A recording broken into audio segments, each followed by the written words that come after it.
বিশ্বাস করেন, আপনার রিজিকের মধ্যে যদি একটা টাকা হারাম থাকে, যতক্ষণ সেটাকে আপনি ত্যাগ না করছেন, আপনার ইবাদত কবুল হবে না। কোনো ক্ষমতা নাই এই হাদিসটাকে উল্টায় দেওয়ার। আল্লাহ পাক বলেছেন, ইন্নাল্লাহ তয়্যিব লা ইকবালু ইল্লা তয়্যিব। আল্লাহ পাক পবিত্র, তিনি পবিত্র রিজিক ছাড়া কবুল করেন না। তিনজন ব্যক্তির দোয়া কবুল হয়, নবীজি বলেছেন। দোয়া ফেরত দেয়াই হয় না, দোয়া করলেই কবুল। একজন হচ্ছে বাবা যখন সন্তানের জন্য দোয়া করে।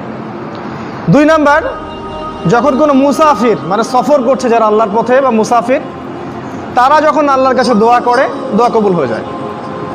আরেকটা দোয়া হলো মাজলুম, কারো উপর জুলুম করা হয়েছে, এই মাজলুম যখন জালেমের বিরুদ্ধে বদদোয়া করবে, তখন দোয়া কবুল হয়ে যাবে।